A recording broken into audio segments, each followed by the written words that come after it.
So to be completely candid, I would attribute most of it to Joe. He has an incredible feel for the game. He has an incredible arm. Off the couch, yet still incredible arm. That's not his quote. Anyways, I think obviously with the relationship between a receiver and a quarterback, it's a symbiotic relationship. The best way to explain it is that we mesh well together. There's so many teams that have misused Amari Cooper, haven't been able to use him. Now he's dealt with some injuries, and this dude just steps in a couple weeks now, 265 yards. And again, they've built up a good relationship. And it's so impressive to me. And again, Damar Hamlin's still favored. Like, the guy's played like 2 snaps this year. Should not be Damar Hamlin. Much as that story was incredible, like we cannot allow the NFL to milk this any longer than they already have. But Joe Flacco off the couch, they're gonna win a playoff game. I don't know who they're going to beat, who they're gonna match up against, but the way their defense plays with Myles Garrett and other guys, even though there's a lot of guys hurt, he's gonna find a way to win a playoff game. I don't know who it's gonna be against. I don't know how long it'll continue into the playoffs. He's going to find a way to get into the dance and win. Well, I mean, 10-5. I think they clinched. They will. He's gonna win a playoff game. Joe Flacco is gonna win a playoff game in the year 2020. Well, it'll be 2024 by then. Insane. And at this point, I mean, obviously still some weeks to go. I mean, I wouldn't give it to Damar Hamlin. It has to be him, right? If it continues at this rate.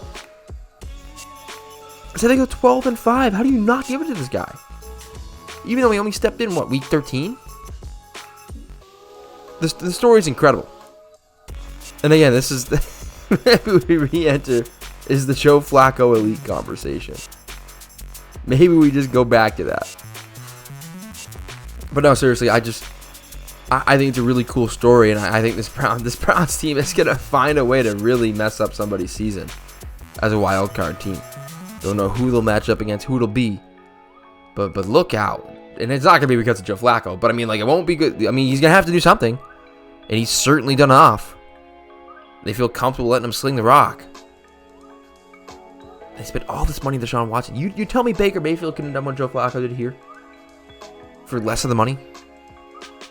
Man, they messed that up. But anyways, and I think that Stefanski deserves a lot of credit too. I think with a lot of these backup quarterbacks coming in and winning, I think coaches deserve a lot more credit than they've been getting.